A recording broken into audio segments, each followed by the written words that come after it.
What is going on, guys? It's your boy Emery Reigns here, bringing you another Dead or Alive 6 tutorial. If you guys have not seen the other entries in the series, make sure you watch those first, because in the other videos I break down how to fuzzy guard, what it's used for, and as well as how to throw punish in DOA and the times that you should be throw punishing. Those videos will definitely help you out as far as understanding the frame data in this game.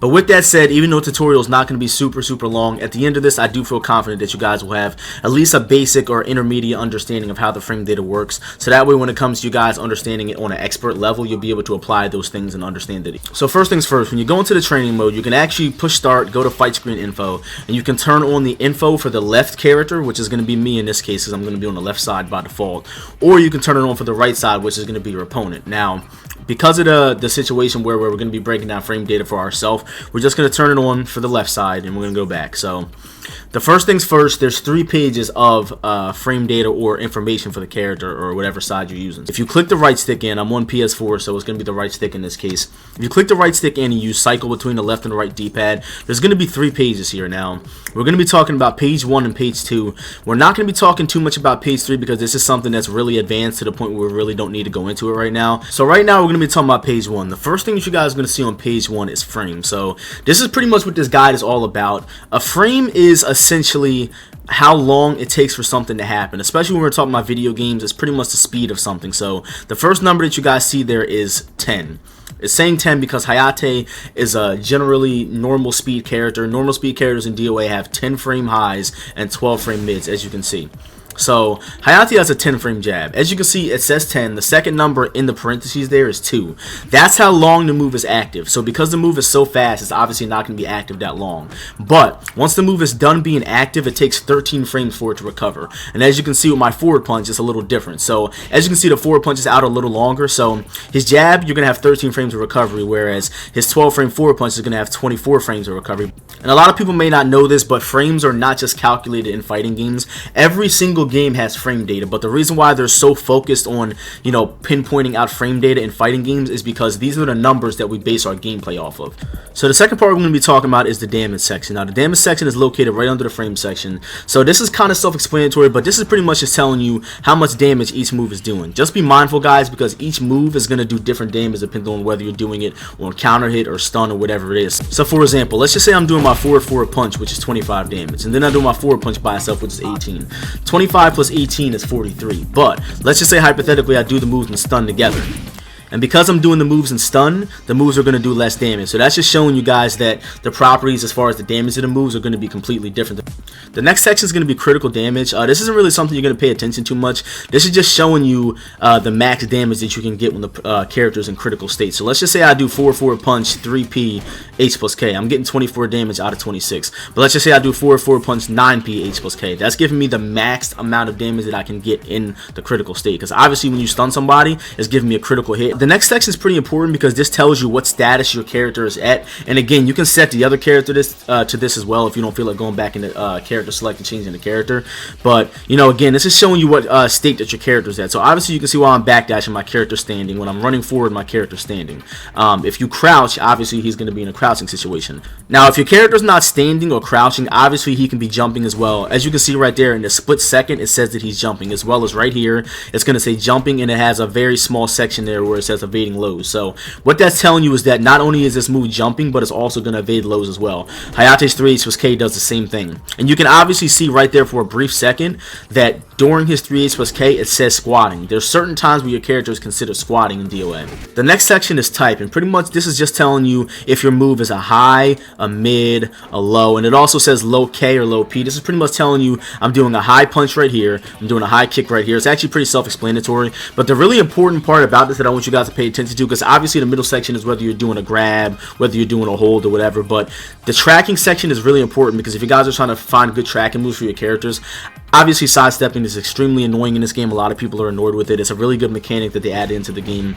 DOA already had sidestepping, but the sidestep in DOA 6 is exceptionally good because it avoids jab strings, as well as it just has crouching properties as well sometimes. So you know, it's really annoying to deal with sidestep sometime, but Hayate, I already know off the back of my hand, his back punch is going to be tracking. As you can see, forward punch says no tracking, back punch says tracking on it. H plus K is going to say tracking. There's a couple moves that Hayate has that have tracking, and you really want to know those moves. Like, traditionally, most characters in a game that have a 1P is going to be a tracking move. The next section is going to be advantage. We're going to skip over advantage now because we're going to talk about that one by itself for a little while. The next one after that is going to say combo damage, and pretty much this is just telling you how much damage you're getting in the combos. It's actually pretty self-explanatory. And combos are not just added up in air juggles, as you can see right here. It's giving me combo damage right there, but you can actually count combos being in stun as well. The next section after that is going to be the break gauge, and as you can see right there, the maximum break gauge that you can have is 200. Pretty much what that +3 there is, it's just signifying what move I'm doing and how much break gauge it's giving me. So 4-4 punch is going to give me 8 break gauge. His wind dash kick is going to give me 3. 3 plus K is going to give me 2. 9P is going to give me 8. Each move is going to give you a different amount of break gauge. And the last section down there is going to be facing, and this is very self-explanatory. Again, it's telling you what way your character is facing. As you can see, I'm standing forward and it says facing forward. Back punch is going to turn me around. It's going to say back turn.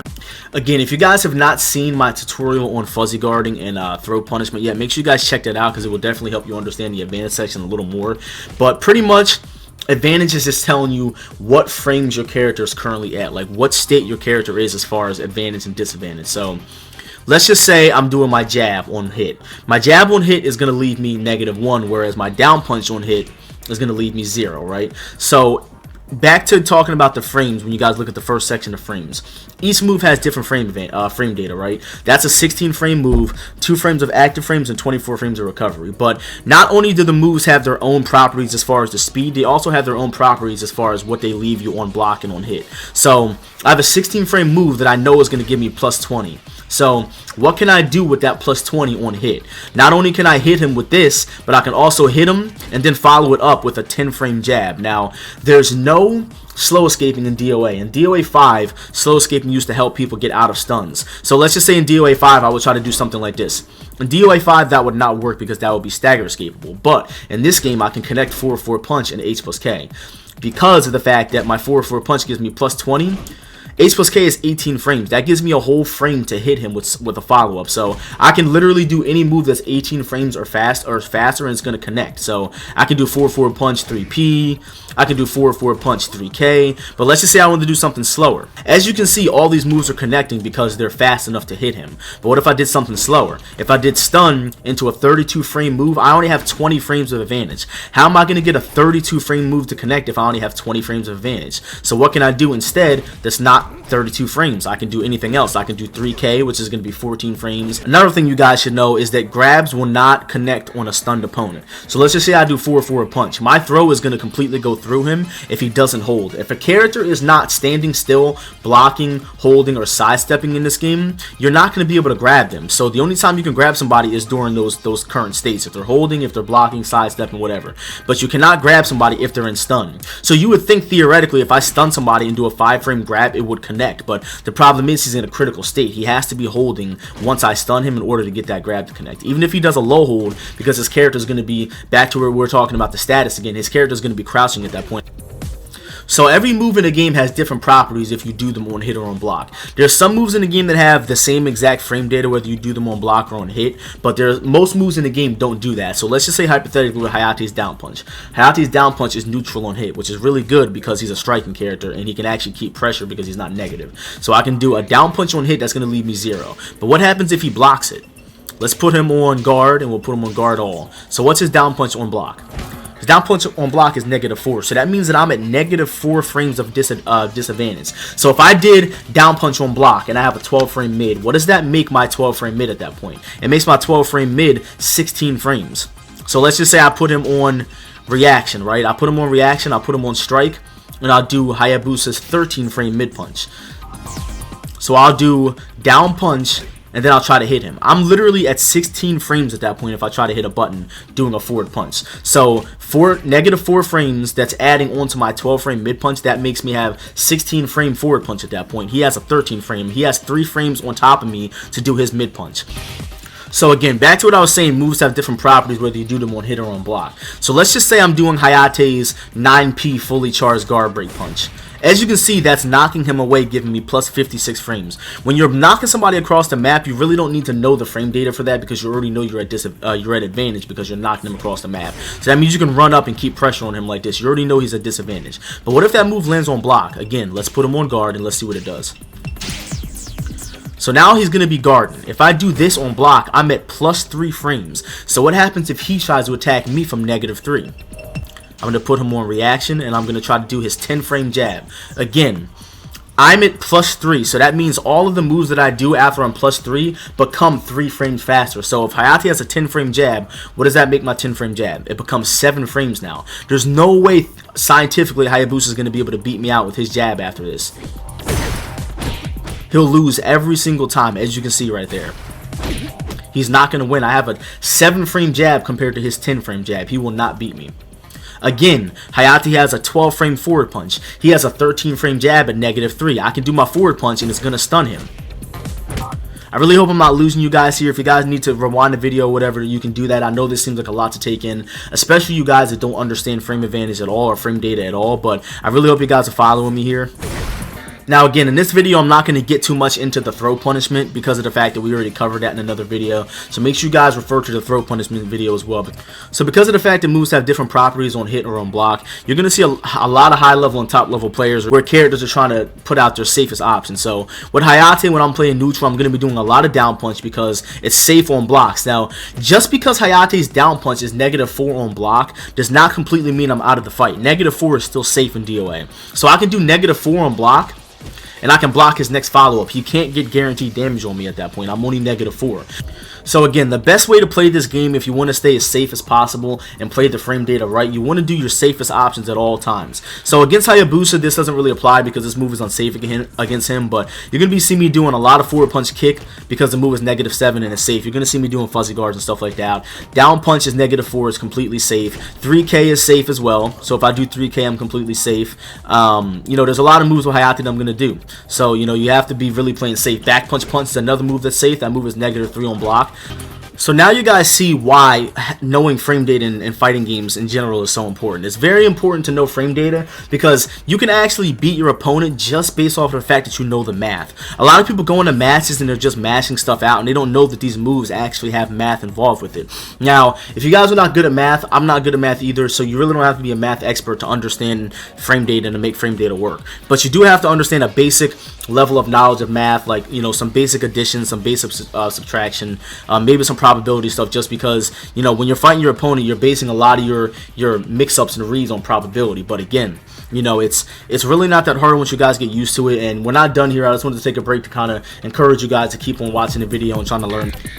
So the number one thing to know when you're dealing with frame data is the speed of the normals of the characters you're fighting. So back to what I was saying when I was telling you guys how Hayate had a 10 frame jab and a 12 frame forward punch. That's going to be moderately fast, but there are some characters in the game that suffer from having also a lot slower attacks than that. Again, Bass is going to be a grappler character.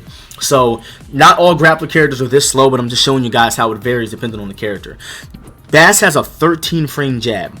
A 13 frame jab. Kasumi has a 9 frame jab. 9 frames is going to be the fastest normal in the game. So Kasumi, as well as Christy, Phase 4, Nico, those characters like that, generally female characters for the most part, are going to have 9 frame jabs and 11 frame mid punches. Notice that that's 1 frame faster than Hayate at 10 frames and 12. So that's why I said that Hayate is one of those characters that have the moderate speed as far as his attacks goes, and Kasumi is going to have a 9 frame jab and an 11 frame mid. The reason why a lot of people don't like fighting fast characters is because they're so fast and you have to deal with them all the time. And it is very annoying, especially playing with a grappler character, someone as slow as Bass. So this is not Bass's fastest attack. A character's jab is not always going to be his fastest attack. So his standing jab is 13 frames, right? But he also has a 12 frame punch plus kick. And this is actually one of his best moves, because it actually stuns on normal hit and it opens him up to get a lot of his stun game going. But again, Bass has a 12 frame punch plus kick, okay? Still not going to beat any of Kasumi's fastest options out, but it's something good that you can throw out in the counter poke game. And also he has a 13 frame jab. What are his other fast options? He has a 14 frame forward kick. As you can see, every character's normals are completely different. Whereas if we switch to Kasumi, put the fight screen info, again, I told you guys you can switch it up to the right side. I'll put it on the right side, and I'll show you guys right now. So Kasumi, I'll put action on, I'll put strike high punch. Kasumi has a 9 frame jab. What is her mid punch? Again, 11 frames. Look at this. She has an 11 frame mid punch. How the hell is Bass ever going to stun Kasumi at that point? You just have to win the counter poke game. You have to know the frame data again. When you're playing a character as slow as Bass, knowing the frame data is key. You cannot play a character as slow as Bass and not know what these other characters are capable of. How the hell is Bass ever going to beat Kasumi out doing 11 frame mid and a 9 frame jab? You got to know the frame data. So again, I know for a fact that Kasumi's forward punch is negative 11 on block. So that means she can't just sit there and abuse that on me. I can literally interrupt her with my 14 frame mid kick because she's negative 11. So just because she has a 9 frame jab and a 11 frame mid does not mean that I can't interrupt her and hit her. So now that you guys have a basic understanding of how frame data works in DOA, I do want to show you guys something that's a little more advanced, but hopefully you guys are still catching on here. There are two characters in DOA that have 11 frame mids that are male characters. It's going to be Janlee and Zach. And I'm trying to show you guys this just so that way, if you're playing with a female character that has an 11 frame mid and you're getting beat out by Janlee or Zach, I wanted to kind of break this down to you to show you guys why. You would think because you guys have the same speed attacks that you guys would trade. So let's just say at the beginning of the round, you guys are both going to throw out your mid punch, right? Will you guys trade just because of the fact that they're the same speed? Will you guys both stun each other? No, that's not how it works in DOA. So I'll show you guys what I mean by that. I'm going to put the frame data on left, and I want to show you guys something. So, Hayate and Emery Reigns both have 12 frame forward punches, but Hayate's forward punch is 1 more point of damage than Emery Reigns'. As you can see, I have a 12 frame mid punch that has 18 damage attached to it. So, Emery Reigns also has a 12 frame mid punch, but I want to show you guys something interesting really quick, and I hope you guys are still with me again. I'm going to show you guys here. If you go to training, I'm sorry, I didn't mean to go to command list. If you go to training, and you go to strike, mid punch, right? As you can see, Emery Reigns' data, we have the same exact speed attack, but because of the fact that mine has 1 more point of damage, damage takes priority when it comes to frame data. So I hope you guys understand that, and I'll show you exactly what I mean by that. So I'm going to set her to reaction. I'm going to put her on strike for reaction, so that way once I hit her, she'll do her fastest mid. So remember back to what I was saying to you guys about Hayate having a +0 on hit down punch, which means that I'm still at neutral. I'm still set back to 0. At the beginning of the round, your character is always at 0, okay? So, let's say I do my down punch. What do I do after that? If I do forward punch, I'm going to beat her because of damage, not because of speed. We both have the same exact speed forward punch, but because of the fact that my forward punch has 18 damage instead of 17, I'm going to take priority over her every single time. So that's just something I want to show you guys. Make sure you check out your characters and check out the damage of your forward punch. Again, I know off the top of my head, Christy has a 17 damage, 11 frame forward punch, whereas Zach and Janlee both have 18 damage forward punches. So I'm going to show you guys the second page again. Like I said, I'm going to break down to you what the things on the second page mean. Again, it's kind of self-explanatory, but I'll talk to you guys about it. So, distance is the distance between you and the character. As you can see, I'm very close to her, and as I'm running at her, it's taking it down to the 70s. And as you can see, if I Korean back dash all the way to the other side of the screen, it's putting me at all the way at about 6 meters. So this is pretty much just showing you guys the distance between you and the other character. The next section is going to be height, and the height is actually really self-explanatory. It's just showing you the launch height that you're getting off of each move that you do. As you can see, 3-3K is going to give me 2.04 meters, whereas if I did up punch, it would give me 1.81 meters. So obviously 3-3K is going to give me more launch height. The only thing you guys have to pay attention to is just because it's knocking them higher in the air does not mean you're going to get a better combo. So as you can see, 3-3K is giving me way more advantage than doing up punch. The only thing is, if you go back to the data, 3-3K has a lot more recovery at 35 frames than up punch, so you actually have to look at the advantage. As you can see, up punch is giving me more advantage because I'm recovering quicker. I get more time to do my combo doing up punch, whereas 3-3K is only going to give me +47. The next section is half hit, and this is just telling you that you can actually hit people with half hits in this game. So what that means is a move is going to give you different advantage and frame advantage, and I'll show you guys here. This is just telling you that 1P has the ability to get a half hit as well as a ground strike. And these three sections kind of go hand in hand, the close hit section. As you can see, 1P has the ability to get a ground strike as well as the ability to get a half hit. And again, we're talking about the ground strikes. It's just telling you that the moves have the ability to hit somebody on the ground. Obviously, 4-4 punch has no ability to hit somebody on the ground. As you can see, it has no ability to give you a close hit or a half hit or a ground strike. So it doesn't have the ability to give you any of those special properties. But as 1P is a ground hitting attack, it also is a half hitting attack. Down kick is not a half hitting attack or a close hit attack, but it has the ability to hit somebody on the floor. The same thing with his down punch. His down punch, it has no ability to half hit or close hit, but it does have the ability to ground strike. The next section is going to be Reese, and this is just telling you the reach of each move you're doing. So let's just say I am about right here and I do my quarter circle back punch. That move covers 3.52 meters. So that means if I'm out of range at about 5 meters away, quarter circle back punch is not going to connect. But as you guys can see, I'm about 2.8 meters away. Quarter circle back punch is going to connect every single time. And the last section I'm going to go over with you guys is going to be the knockback. This is just telling you how far each move is knocking the opponent back. My quarter circle forward punch is giving me the close hit is actually going to be 2.50 meters. That's knocking them away 2.50 meters. And as you can see, it switches depending on what move I'm doing. My cartwheel into the string is knocking them 2.50 meters as well. But what if I did 6's KKK? And that's going to do it for the tutorial, guys. I really hope you guys are learning stuff from these tutorial videos. I'm doing the best I can to help you guys understand the game. I'm working on some great projects, guys, so please be sure to stick around and follow the channel. Be sure to check out my Twitch channel at EmeryReigns as well. My YouTube channel, you guys are already on here, so make sure you guys hit the sub button, leave a comment and a like, and obviously share the video as well, so that way more people around the world can see it. But I really do appreciate you guys continuing to support the stream, supporting my video series as well, and you guys are just really godlike. I hope you guys are learning something. Again, if you guys have any other questions about frame data, please be sure to leave a comment in the comment section below. I will see you guys next video. Stay godlike.